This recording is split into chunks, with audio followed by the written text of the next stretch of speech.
Hey, what's up, fitness people? We will be talking about some great things today. We're talking about common training and diet myths, bro science, training during the quarantine, and a whole bunch of other topics that we come off the top of the head. Phil, how do you feel about our first topic, common training and diet myths? I think it's easy to hear some of these things and fall prey to like advertisements of like personalities of people on like YouTube who are like, I can help you do this or I can help you do that or I've got the one true secret. But if you don't know as much as like people like we do, then you might fall prey to some of these myths and start like going down the wrong pathway with fitness.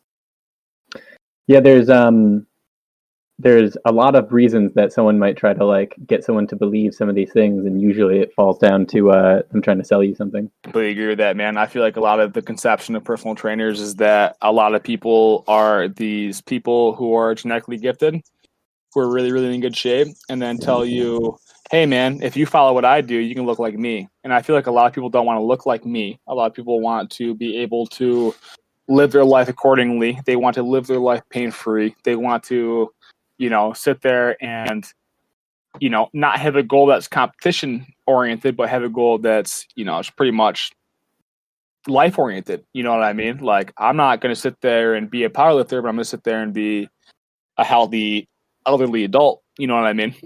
Yeah, most people just want to be healthy. Yeah, now that is actual facts. But can I say one thing that has been burning my soul?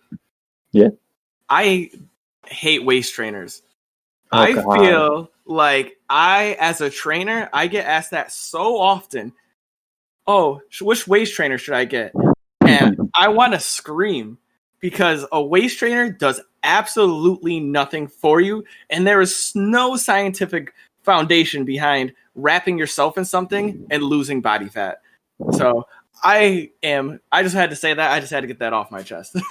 So you're saying you want to wrap yourself in saran wrap and then lose a couple ounces of water weight and then drink a glass of water and then be completely the same? You don't want to do that? Not at all.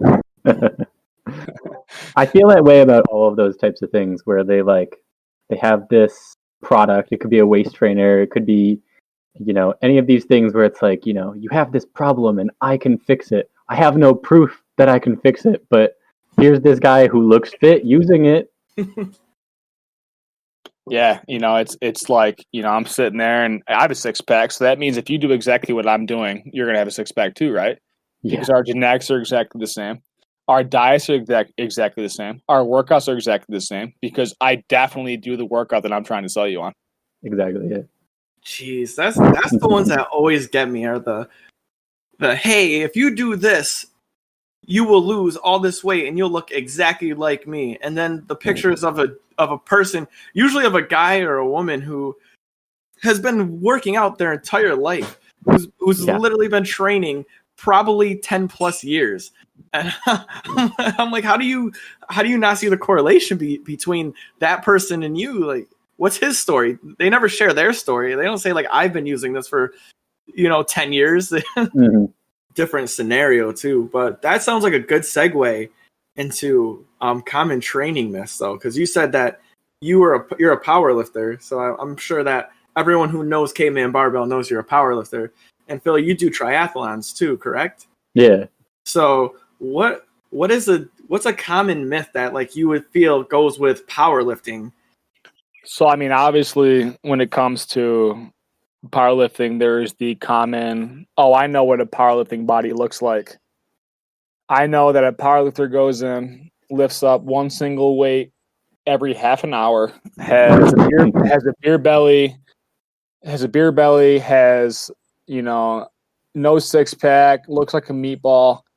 But I feel like the big thing with that is people don't really realize how much training and dieting really goes into powerlifting, especially at the lower weight classes. Like one person right now who's on the top of the Mariana Gasparin, she pretty much, I mean, you're a powerlifter, right? And you're fat and out of shape and all you can do is lift heavy weight. but she's about 4'11", maybe 132 pounds. Her last competition, she competed at Raw 148. So, I mean, her last competition before that was Raw 132. So, I mean, really, if you're thinking about it, I mean, she's competing at 132. Her squat was 507. Her bench was 292. Her deadlift was 479. Oh my You know God. what I mean? Like, this woman is an absolute powerhouse. And then if you were to go to her Instagram, she's a 4'11", 132 pound woman. That to me is an average body shape. You know what I mean?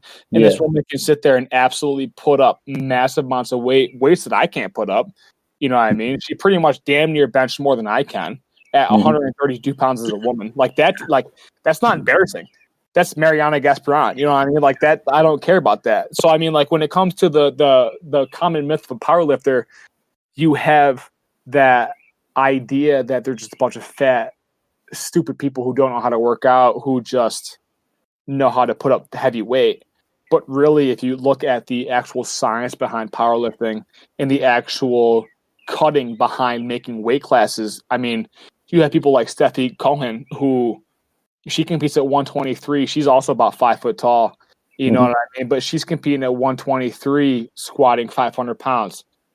So, I mean, like, are they all fat and stupid? Absolutely not. Is there a certain amount of dirty bulk involved? Sometimes. But, I mean, when it comes down to the actual sport of powerlifting, I don't think people realize how much weight cutting and how much strategy really goes into it. Jeez, yeah. So you're telling me that I can't just eat pizza, drink beer, and go lift things up and put them down and become a world champion powerlifter? I actually have to train for this? I wish it was that easy, because if it was that easy, I would already be a world champion powerlifter. So Phil, like, what are some things with your realm? Are there any crazy myths of like triathlons that you've come into contact firsthand? Yeah, I mean, it's funny. I can say first the opposite issue is something that, like, competing in triathlons and like running long distances, people assume that if I say like, oh, I'm training for a marathon, they'll like look me up and down. They'll be like, you are? Because like I'm like 6'1", 175, 180, and like I'm not huge, but like when people picture a marathon runner, they picture the opposite of what they picture for a power lifter. They picture the tiniest person they could imagine, a guy who is 5'8", 115, and is, if we're talking marathons, someone who's like from East Africa. And if you go to some of these races, big or small, you'll see people that, it's a sport where if you're watching, the marathon majors or the Olympics, sure, you're going to see these really small people. But if you're talking about like, what is it like to be a triathlete or a marathon runner, normal people can do it. Anyone can do it. And that's the thing that, the common misconception is that like doing a triathlon or running a marathon, it's this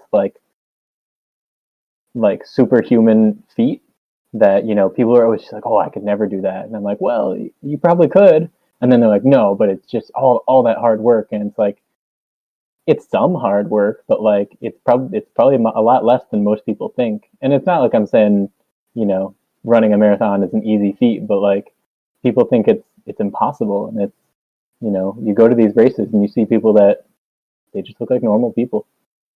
I was telling you about the triathlon races with the Clydesdale race, right? Yeah, so definitely. you have, the Clydesdale, you have 225 pound plus guys running these not marathons, but these triathlons. Mm-hmm. And that's not, one, a triathlon is not easy. Two, a triathlon at 225 plus pounds, that's incredible. You don't have to be, a stick figure in order to run a 5K, especially 5Ks. You know what I mean? Because I feel like triathlons are hard, but 5Ks, even a mile run, there's so many races out there that you can do a mile run. You know what I mean? And honestly, in my opinion, you can complete a mile run at 300 pounds. No, you know what I mean? You're that's not running. You're you might get it done in half an hour, but I mean, you can still get a mile done. You know what I mean? These feats don't have to be feats. They're pretty much just more road bumps.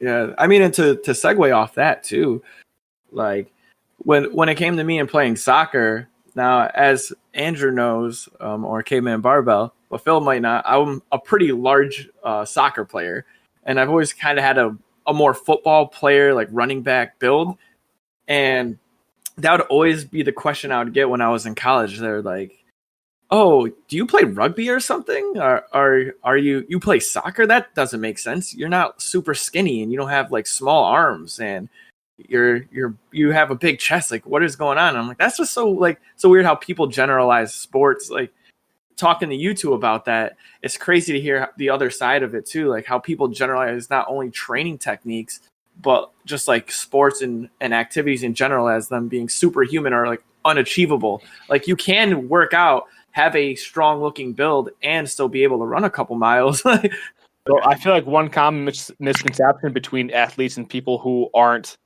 normal gym goers is that there's like this upper echelon of people who work out and care about their bodies, and I feel like there's almost like the people who do work out and care about their bodies who are like, those guys are beneath me, those guys are whatever, and I don't like that, you know what I mean? And on the same side of that, there's people who don't work out, don't really go to the gym, and who look at the gym as like this place they can't go to just because they don't feel comfortable going to.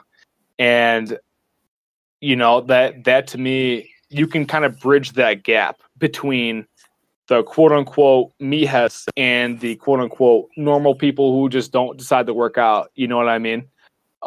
You can kind of bridge that gap and realize that, there isn't a quote unquote normal person that works out. There's a person who cares about their fitness, and there isn't a quote unquote meathead. There's a person who, really cares about their body and wants to see how far it can go. I think you can bridge that gap and kind of have this like correlation of, I don't want to be a bodybuilder. I don't want to be a powerlifter. I don't want to be an athlete, but I want to be healthy. You know what I mean? Yeah, wow. So that actually is something crazy that you just said that, because that was one of the talking points we wanted to have today was, do women need to train differently than men? And does lifting weights make you bulky? And I feel like those two things coincide with kind of what you just said. And those things go together because a lot of women think that they have to train differently than men because it's going to make them bulky or they're going to look like a guy. I've heard that so many times. Like, Phil, have you heard that from your clients or anything? Like, Yeah, definitely. It's a lot of people think that like if you want to look a certain way, you have to train a certain way. You have to like do completely different movements that you'll see them doing, like things that like you can kind of point it out that like they're purposely doing like this movement or that movement because like they want to tone but not get bulky. Whatever that really means, because like I don't know what getting bulky means. Like people who are big and muscular had to try really hard to get that way. You think you're going to do it on accident? I mean, no, that's so true. And I hear that so much. Like, I think the majority of people who I've had as clients, and like I said, it seems to be a lot of women, and they'll come to me and they'll say, "Hey, am I going to look like, I don't want to look like a bodybuilder."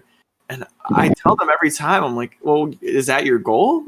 Is that what we're going for? Because you doing some push-ups or you doing squats and building strength is not going to make you gigantic. And if that's the case, then I will be the best trainer in the world and I should be working. Yeah. Like, if I have that formula, then I should not be here right now.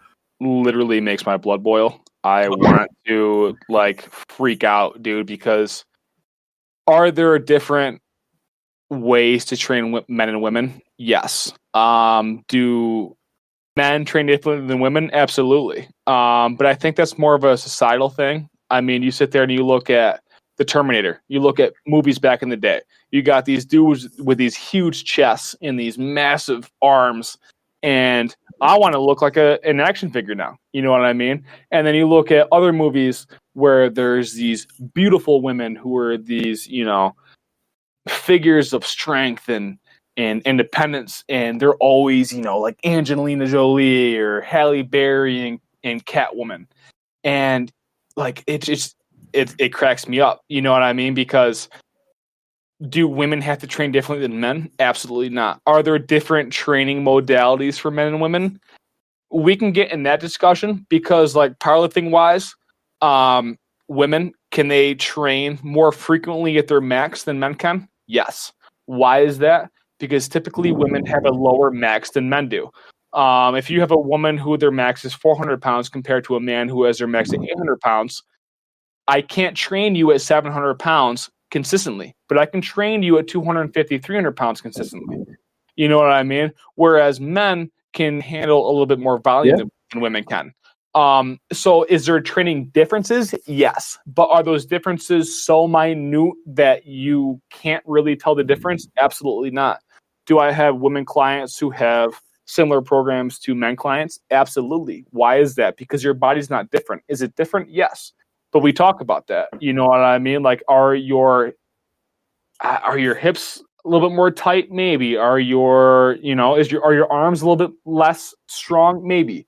But those aren't big deals. I have men come to me who go, my arms aren't strong. Perfect. Let's go start making your arms strong. I have women come to me. Hey, my arms aren't strong. That's the same exact problem that I've had with that man. You know what I mean? Like, there is no difference between a woman wanting to get strong and a man wanting to get strong. There's zero difference in my opinion. And you know what? I feel that. So, I mean, what were you going to say, Phil? Did you have something on that? Yeah, I completely agree in terms of, like, we're not talking about a different population. We're not talking about, like, people who are profoundly different. If you took a man and woman of similar size and ability, then they're both people. I mean, if you're talking about, like, okay, so I want to train with this goal, woman, you know, if I'm a woman and I want to look like a bodybuilder and I'm a guy and I want to do figure skating, then they're going to train completely differently. And you could switch it up. It's like, if the goal is the goal, that's what you train for. There are small differences in terms of, like, how the genders handle, like you were saying, intensity and volume. But that's, you know, a program can look almost the same with, like, you know, one less set here and, you know, a couple of percentage points more there. But, like, it's, you know, if you're training for health and general, like, strength and well-being, everything is pretty much the same. And I think it's part of, like, a weird divide that, like, why are we trying to divide men and women? Just like, everyone's supposed to be healthy. You know, and I love seeing those workouts out there on these websites are like, oh yeah, women only program 8 weeks, so you can get you shredded for the summer. And it's like, you know, you start laughing, right? Because, you know, how viable is that program, right? You know, if I can write a program that's good for you, who's a man, and then have you have similar maybe modality issues or flexibility issues, I can give you the same program and you will fare just the same. I love how these people think that if women, you know, lift heavy weight, they become men. All of a sudden, you just grow a penis, and then you were just done for. You were no longer viable. You're no longer a woman. Now you are a man. You just benched over 135. You're done. Yeah. You know what I mean? And that's incredible to me, because what that does is just, you know, fend off strong women and just make women not as strong as they should be, because you have these men going, yeah, well, if you bench over woo woo woo, or if you squat over whatever, you are now a man. It's like, dude, shut up, quit being insecure, and let that girl do her thing. Because if you guys both follow the same exact program, you guys will both get the same exact results. You know what I mean? Yeah. Yo, Andrew, you're crushing it today, man, because you're just throwing these transitions and segues, talking about being a man. That's like bro science at its finest right there. Like, legit bro science. And for all you listeners who might not know what bro science is, hey, I bench more than you. That means I'm stronger than you. Or, oh, I do bicep curls 6 times a week. I'm going to have gigantic biceps. That's the bro science right there. And that is not good. You do not want to live your life by bro science. Hey, bro, I have a 6-pack and you don't, so therefore I'm way smarter than you are. There's no reason why you're smarter. I don't care what you know or what you don't know, but I have a 6-pack, so I don't care about what you think. And that's what I was saying. Like, when it comes to that, when I remember when I was younger in gyms trying to be strong, and you know, your first time in a gym, you're walking around, you're staring at literally all the strong people. You're just trying to kind of get a feel for what they're doing and try to imitate that. And then you find yourself doing things that you're really not ready for. and you probably needed to get some help, and you end up either hurting yourself, looking like a fool, or I mean, you might do it right and be lucky, but that's so far off. And when it came to my first experience with that, I remember I tried to do a leg press. It's just something simple, right? Like a leg press. I saw a person do it. I looked at him like I could do 6 plates. Like, what's that? That's nothing. My legs are strong. No technique. Knees super close together. Almost destroyed myself. Looks so dumb. And if I could think back to that day, it's just I always had big legs. So in my head, bro science, I was like, I got big legs. That's going to be so easy. I didn't know anything about open chain and closed chain movements and keeping my core tight, spine straight, like doing random stuff. Almost killed myself. On a leg press at that. Like something so simple, I almost bro scienced myself out of this realm. Dude, so when it comes to bro science, I am the king of bro science. I mean, I sat there and pretty much got into weightlifting after a lot of endurance training. And, I was like, you know what? I don't care. All I got to do is push heavier weight. All I got to do is push heavier weight. And then, you push heavier weight until you can't really push heavier weight. And I have videos on Instagram. You can go follow my page and watch me get fucking crushed by 405 pounds. You can go out there and follow my page and watch me not be able to pick up 500 pounds. You know what I mean? Like there's times in your life where you can't pick up what you think you can pick up. You know what I mean? And there has to be a certain amount of, periodization, which a lot of people don't know what that is. And we can go into that further, but there has to be a lot of technique and involvement when it comes to, I'm going to go set my max. Okay, you can go set your max and that's completely fine. But you have to have I can't even say a reason, because there's always a reason to set your max, right? Like I want to be the biggest, strongest motherfucker I can possibly be. I want to go set my max. Yeah, what's up? Okay, cool, right? But you can only do that for so long until you realize that your training is no longer working. So I mean, there's a certain amount of periodization that you really have to plan into what you're doing. You know what I mean? So I mean, you really can't just go out and bro science your way to squatting 1,000 pounds, because you're going to hit that plateau, which is exactly what I did, which is exactly why I went into personal training. And before I want to pause you because I just want to throw this in there. The biggest part I feel was full range of motion was the number one bro science contributor. And you said you can go out and try your max, but I've seen so many people, quote unquote, try their max, and it's like you're not doing it. So I'll let you keep going. I just had to say that because you were at a really good point, and I wanted everyone to feel that one. Well, I mean, based off that, I mean, if you want to go, it's so funny who can have great technique in the gym while they're doing 3 sets of 10, and then go into, you get that bro talk, and you're like, yeah, I can probably bench 225, right? And so you're hitting, 135 for sets of 10. Hitting it great, and then you hit that 225, and it hits halfway to your chest, and you just get scared. You're like, oh, here it goes. Like I'm scared. You start pushing that. You don't let it hit your chest. You don't let your squat hit the bottom. You don't let your deadlift reach that stick point and then continue to go. You start to hitch. You start to drop it. You start to at the bench. Whatever have you. And I feel like. There's a certain part of testing yourself, but I think there's a certain part of testing yourself and having some science and some backing behind it. You know what I mean? Like I never tested the max in a weightlifting competition that I didn't think I could do. You know what I mean? Like I set my programs 12 weeks in advance based off, like I can hit this. So if I can hit this at this, then I should be able to hit 405. And then I went and hit 405. And it's like, okay, well, that programming was good. I think the term bro science is really interesting because like the whole idea of it is it's just like, all right, it's the stuff your bro says. Like, bro science, like what is bro science changes when you go from like one gym to the next. And if there's anything that like travels, like, like everyone knows that this is true, but like, they don't have the real science behind it. Like they could sometimes end up being right that like, it's bro science that like, your one of your lifts isn't going up, maybe you should, do it twice a week instead of once, or 3 times a week instead of 2. Or, there's a lot of other things that like it's common wisdom in a way.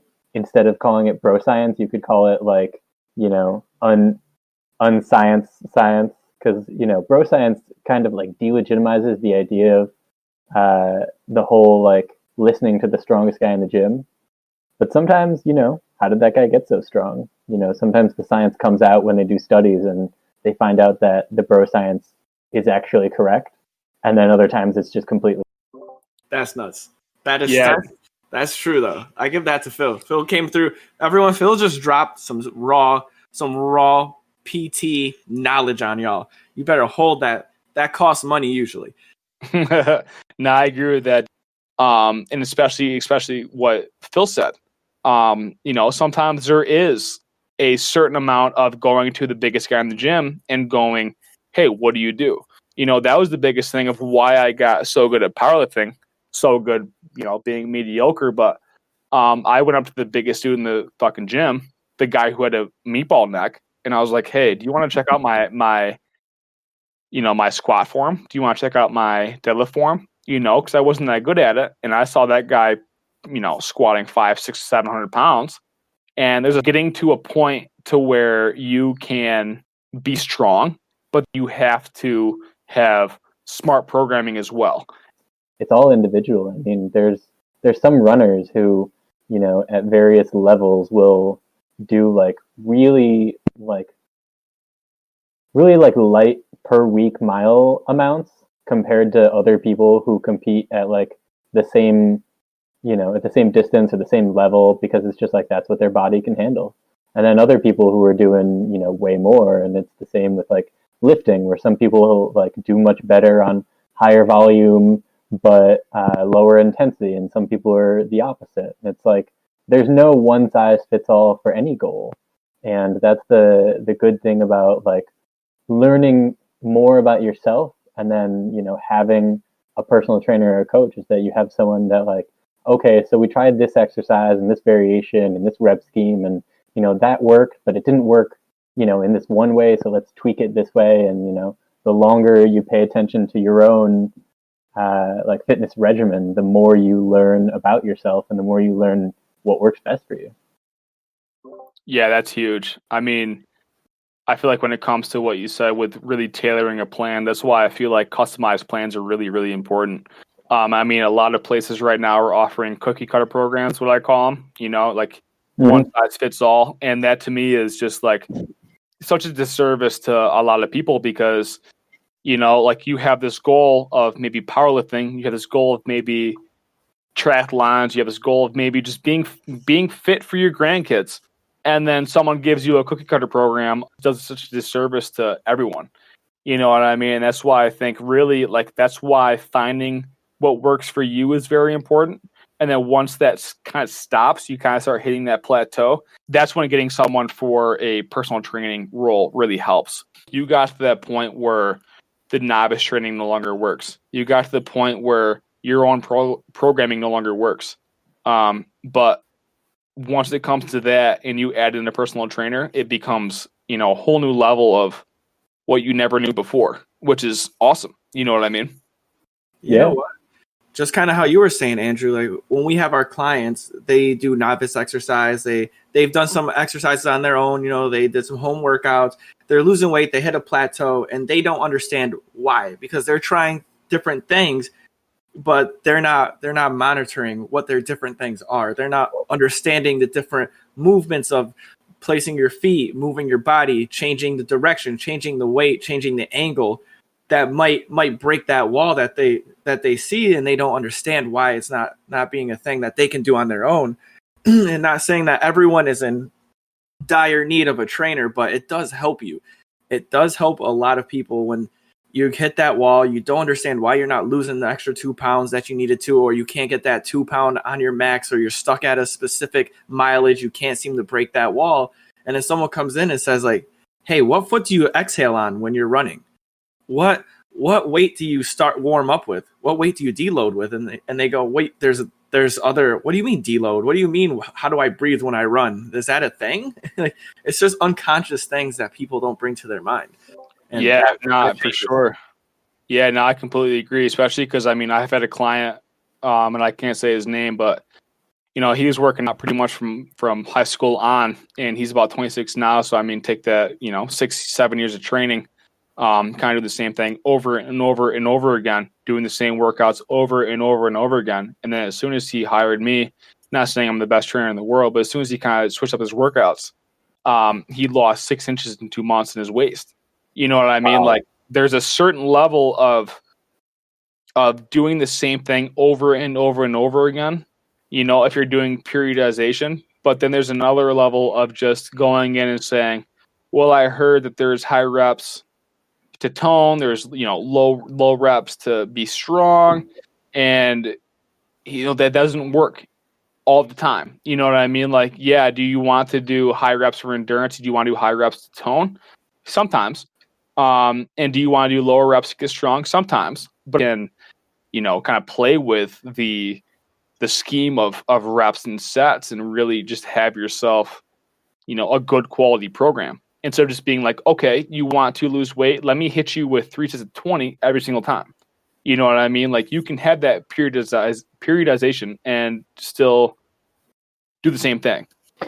I think the conversation about like rep schemes boils down to something that it's the title of a book that I started a little while back, and I'm like a third of the way through the book, and the title of the book is Strength is Specific, and it's pretty much like if you're a power lifter and your competition is 1 rep, best rep you could do, it doesn't matter if you can do the same weight for 10 as 1 if you can't do more for 1. And if you want to get better at, your heaviest 1 rep, you should probably train, 1 rep in training. You should go in and train like a heavy single, maybe once a week or at least once a month as you're getting ready for your competition. And if you're not a power lifter, you have much less of a reason to train with heavy singles. And if you trained with, you were saying, I think it was like 3 sets of 20, then you'd probably be way better at sets of 20 than those power lifters who are training the heavy singles. It's, you get better at the thing that you're doing the most of. Yeah, that's like you training for, a heavy single while you're doing triathlon training. You know what I mean? It's like, all right, well, I want to see what my 1 rep max is for my squat, but I also have to do a 10-mile run the next day. It's like, is that really beneficial for your training, or is that more of a gut check or a, whatever have you? Is that really viable for your training, or is that more of just you having fun? Yeah, I mean, you got to think about whether you're a trainer working with clients or whether you're a person training themselves, or like whether you're talking to your trainer, what are your goals? What do you like, what do you want to get out of working out? If my goal at the same time was, I want to train for a 200-mile ultramarathon and be a power lifter, I'm not going to be able to optimize both of those goals. And optimize is an interesting word to use, but like, I'm not going to be able to do as good at both at the same time as I would if I prioritized one. And, if you want to get better at a specific thing, you got to train in a way that gets you better at that thing. And you got to like really know what those goals are and, understand for yourself. And, if you're a trainer, you got to like work with your client towards their goals, not towards different goals. That's crazy. And you know what? That being said, we spoke in the beginning of the podcast talking about our topics, and training during quarantine right now is super hard for our clients and for us. Like, and it's harder on some people than others. Like, I'm saying for you, me and you, Phil, I can go to a soccer field and be 6 feet away from everybody, and you can go for some runs and be cool. But Andrew out here, gyms have been closed for a while. So how is Caveman doing? Like, yeah, I don't know, man. I mean, like I told you guys in the last, episode 0, all my stuff's online. So I mean, when it comes to people who are really, really down with body weight workouts, that's awesome. You know what I mean? And I feel like a lot of people could benefit from body weight workouts, even powerlifters maybe. But I know from a powerlifting standpoint, I don't necessarily care about being in shape. I don't care about being, really, really good at push-ups. But at the same time, once the gym opens up, I know I'm going to start hitting, my whatever workouts I have to in order to get strong again. And so I know for me, the motivation is at an all-time low because I can't hit my weights. I can't sit there and, put 135 on the bar and have a great time. You know what I mean? A lot of my stuff has to be body weight now, which sucks. You know what I mean? Especially when it comes to how the weights have been online and how the weights have been for like home gyms. Back in the day, weight used to be, 75 cents, a dollar a pound. And now it's $2-3 a pound. You know what I mean? You used to be able to get a 45-pound plate for $30-45. And now you have to pay $100 for a 45-pound plate. Like, how can you really train? You know what I mean? Like, that's really upsetting for me, especially coming from someone who wants to build a home gym.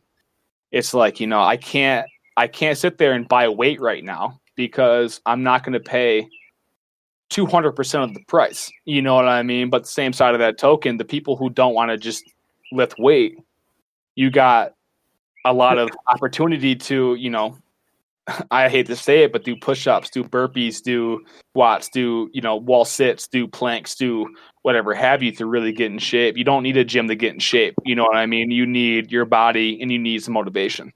Are you calling me out right now, Andrew? That felt like a straight targeted attack on me. For everyone who doesn't know, I have a workout program that I kind of make everyone do who's my client. So it's not cookie cutter, but it's my favorite thing in the world. So I make them do it as well. It's called the superhero workout. And it originally was called the prison workout when I wasn't a trainer, but I didn't think that was very client friendly to be. And it was just straight body weight exercise, push-ups, pull-ups, dips, air squats, and some sit-ups. And that's where I thrive. I love that. I love doing push-ups. I try to do a bunch of push-ups every single day. Pull-ups, I got one of those indoor pull-ups and I love it. but that's so true. Like I don't feel as bad not going to the gym because I pride myself and love doing body weight exercises so much more than actually lifting weights. But I do miss my gym meditation periods. Going and lifting heavy weight kind of gives me a feel that doing push-ups doesn't. And that's really the thing too, man, is that like I know coming from pretty much the opposite. I mean, I was in the military and I had to do my body weight exercises, and it was all right. But, the gym for me is, I can slap on some weight and meditate. You know what I mean? Like, as funny as a rhyme that happened to be, that I didn't mean it to be. Like, you really can, just put on some weight on the bar. And even if you don't want to put on 500 pounds, you can put on 45 pounds. You don't have to put on anything. You just squat the bar, you can bench the bar, and you really can just sit there and kind of think about the motion of what you're doing and really think about what you're doing. And that takes away that, that pressure of the outside world. It's like, well, my girlfriend just told me I'm an asshole. And it's like, okay, well, I'm going to go bench, squat, and deadlift, and I'm almost meditating at that point. You know what I mean? Like, am I moving? Yeah, but like, so is a lot of things that you can do in meditating. You know what I mean? Like Tai Chi, you can sit there and move and meditate. I feel like weightlifting and Tai Chi are the same. You know what I mean? Like, I sit there and I do the same motion over and over and over and over again. And is there a certain level of me that wants to get better at that motion and become stronger? Yes. But like, there's also a certain level of just doing that same motion over and over and over again that allows you to release. It allows you to not think about the outside world. It allows you to become, just one with what you're doing, which I mean, sounds, kind of stupid, but the same side of that, you sit there and you meditate for 45 minutes while you work out, your mindset is so much clearer. You know what I mean? And so that's like why I say for me, like, I don't care about my fitness. I care about my lifting. You know what I mean? Like I'll sit there and I'll lift 400 pounds. It's not even lifting. It's just me lifting 400 pounds. But if I have to sit there and take three months off because of quarantine, I can't sit there and do push-ups to try to get my fucking bench better. You know what I mean? I can't do it just because for me, push-ups aren't meditation. You know what I mean? Benching is. You know, body squats or wall sits aren't meditation. Squats are. You know what I mean? So I can feel with a lot of people who don't want to work out right now because I'm a personal trainer. I claim to know some things and I can't work out right now. You know, I've done some workouts. I've done some like strongman type stuff. I've done some like, you know, farmer walks and whatever have you, but there's a certain level of meditation that comes with lifting that isn't associated with being in shape that I can really feel with a lot of people. You know what I mean? Like it's not lifting. It's lack of thinking. And Phil, like I know as a runner, I mean as a soccer player, not as a runner, I hate running as a soccer player, and I've always hated it. And it was always a means to an end for me. And when it comes to someone who does long distance running and like we were saying, training in quarantine, does this have the same kind of effect on you, or is your training out of whack right now, or like how's that break down for you in a sense of hitting your goals and hitting your PRs? It's interesting. There's some people in some denser cities or other countries who legitimately can't run at all. There were people, you know, in different areas of Europe and Asia where, you know, they had their quarantine style, like stay at home orders were like just that. Like they weren't, you know, I was seeing posts on Instagram of people that were literally running like 1,200 times around their apartment to like run a couple miles. And if that was me, I wouldn't be able to do it. But in the area that I live, we're in, you know, a sparsely populated enough area that, like, if I go for a run from my house, the only way that I'm going to end up, like, having to be sort of near people and still easily being more than 6 feet from them is if I go to my town's park. If I'm running around a neighborhood, I barely see anyone, you know, because, you know, sometimes people are out walking, but, like, it's easy to avoid them. My ability to like get out and run hasn't been affected at all. The track that I live near that I've been working out at, you know, a couple times a month, they've locked the gate, but it's a gate that's like 3.5, 4 feet tall. So, you know, I won't confirm or deny whether or not I jumped the fence to run on the track. But I mean, you know, no one else was on the track, so it's still safe COVID wise. But the problem in the running world that we've been seeing is that every race has been canceled, starting, you know, in mid-March, going through all the way until the New York Marathon was canceled this morning, and it's in like November. And I kind of agree with stuff like that. You know, like the New York Marathon shouldn't happen. It's a massive, insanely large event. I did the Chicago Marathon a few years back, and it's a little smaller than the one in New York, and it was just insane, you know, packed with people for blocks and blocks. You can't even see the front or the back from either side. And it's big things like that that are definitely going to be canceled, and there's a chance that like small town, like, you know, low key events might not get canceled, but a lot of people like in the running communities are saying, you know, we're not going to be able to do any races from, you know, now until 2021. And while we can get our workouts in, you know, it's so much harder to be motivated when your race doesn't exist, and you like the only way you can race is on your own, like near your neighborhood. And maybe you could like find a more official seeming course, but you know, not going to get a medal, not going to get a T-shirt. You know, there's going to be no one around you to motivate you or to pace with you. There's virtual races that are happening, but you know, I haven't myself gotten into those. I switched up my training a little bit in the spring, and you know, instead of racing a marathon, I did a couple of 1 mile time trials. But you know, going into the fall, it's a little more complicated thinking about like, okay, I can still do my workout, but like, what's it for? You know?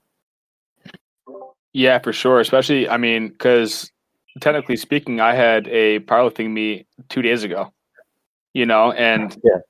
where'd my powerlifting meet go? You know what I mean? So Mhm. like, not only did gyms get canceled, but I couldn't do what I wanted to do. And so for runners, you can kind of forego that. You can run on the road, you can kind of figure out what you're doing, especially in America. Because I mean, most people just completely despise wearing masks and say fuck the government and don't care anyways. So I mean, you can get your workouts done and kind of do what you have to do. Mhm. But to have those races kind of get canceled, it just takes the motivation out of it. Yeah, it does. I think that's the biggest thing that we kind of unknowingly hit was motivation is kind of key when it comes to training. And if you're unmotivated, no matter what it is, you're gonna have trouble finding enjoyment out of the stuff you do normally. Like even for us, like you said, Andrea, you're like, I don't really want to work out at home, but I can't do the thing I'm motivated for. Phil said the same thing. He's like, I can't running. What am I running for? Like I don't want to just go out and run, and and that's kind of where I'm at. As people might not know, I'm a competitive gamer, and like fitness isn't really a part of gaming. But some days I find the lack of motivation. I'm like, like I don't have to be a strong gamer, but it takes that's that little bit of like inside voice that kind of sets people apart from each other. It helps you get that to that next level and understand like, hey, we got to kind of do this a little bit more. But it's all motivation, and that's what you have to focus on, like trying to get your motivation in quarantine. Yeah, that's the hardest part, man. I mean, like I said, being a powerlifter and only being able to really, I mean, yeah, I can go chop down a tree and squat a tree, but I mean, that lack of weight really kind of sucks. You know what I mean? And I have a lot of not clients, but more so quote unquote prospects who are like, you know what, once the gym opens up, I want to, hire you for training. But you don't need that gym. You just have to be a little bit more creative. But I completely understand why people are like, you know what, I'm gonna wait until I can put a bar on my back. You know what I mean? I don't want to sit there and do body weight squats. That's boring. Yeah, I did a lot of reading in like late March and early April about like, okay, can you get the same effect out of body weight training? Or like, say someone did take off from training, like, what's the effect going to be? And they found in like legitimate scientific studies that, if you train with similar like set and rep schemes and intensities with body weight training using like modifications, they had like different types of push-ups that people were doing, and they would do the same like rep scheme as a different group that was doing bench press, and they tested both groups on bench press and they made similar gains. And you could also think about like, all right, like what if I take some time off, because I'm not in the gym and I'm not motivated. They find that like if you work out for like 5 years and then you take 4 year time off, is going to be way faster than like a whole another 5 years. But it's still hard to like motivate to do those types of workouts where it's like, what if your only option was air squats and push-ups? Like, and if you're someone who really enjoys lifting heavy weight, like, maybe it'll help you stay and maintain your strength, and you'll be in a better place when gyms do open back up. But like, that's hard to motivate for. Definitely, it's hard. The things us fit people have to deal with, man, such a shame. like, I love talking about this stuff with you guys, honestly, and hearing your perspectives on it, because when you think about it, everyone feels to the average person or the person who hasn't worked out before, hearing three trainers like, yo, we understand motivation is hard for you, because we also have troubles with motivation. But it's how creative are you in those struggles. Like, feels like you're trying to learn about keeping his gains through acquiring knowledge. And it comes down to that at the end of the day, when you're in a fitness anything. We talked about bro science, we talked about myths, but at the end of the day, it's really your goals. Like, what are you really trying to get, and is it worth it to you? And I feel like as trainers, that's what we're trying to facilitate. We're trying to help you see that vision, help you see that feeling of like, if you just stick to this, or you believe in us, or you trust yourself, and you have that motivation and you really want it, you can make it happen. And that's the easy thing too, is that you don't have to do anything. I will literally write everything for you. All you have to do is show up and read. and then do the workouts, which is hard sometimes, you know what I mean? But I don't make my workouts so difficult that you have to, struggle through them. I'm going to be there and I'm going to be able to really facilitate that weight loss. You know what I mean? Like there's a certain point of not knowing what to do and then hiring someone who does know what to do and then just seeing that, fat shred or that muscle build or whatever have you. As long as I can still keep eating my ramen, man, that's all I want. as long as I can be fit and eat ramen, I'm gonna be happy.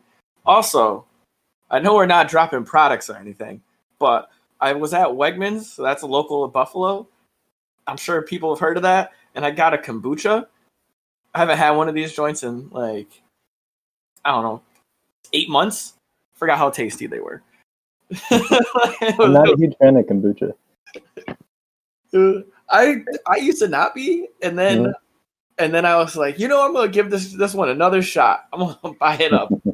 It was really good. It was a good drink to have during a fitness podcast. I'm not gonna lie. Dude, there's like a certain amount of acquired taste to kombucha. It's almost like a coffee. Like who likes coffee when they first drink it? No one. You know what I mean? Everyone drinks coffee. So if you just kind of like put yourself the gauntlet of kombucha, you'll like it, and it's really, really good for you. Yeah. They said put yourself through the gauntlet. Disclaimer: it's not going to kill you. Hopefully, we actually I can't say that because I don't know your allergies, people who are listening to this, but but for me, it definitely didn't kill me. I promise you. Real talk though, too. Since we're on the kombucha wave, it was many years back. I was on like a date, and we went to this beer and wine tasting, and it was like the first dropping of kombucha ever. Like I don't know if it was there ever, but it was the first time I ever was introduced to that. And they had this, and I tried it, and I felt the same way. Like, this kind of tastes ass. And everyone kept dodging the table because it wasn't true alcohol. So they were just like, they're like, nah, we don't want that. That's not. I'm not gonna get drunk off of it. And I was like, yeah, you're right. But I'll drink it. It tastes not bad, but it was not good either. What flavor was it? The one that I had, watermelon. Yeah, super good. Watermelon. What's going on, everyone? That was the newly named The Fitness Roundtable, a podcast done by Andrew Beckham, CavemanBarbell.com, Phil Yoss, YossTraining.com, and Dion Smith, ActiveGamerFitness.com, every week, giving good information and talking about various topics. The Fitness Roundtable is discussion more than anything. We hope you enjoyed this episode. Please like and follow for more updates. Stay fit, stay safe, stay educated.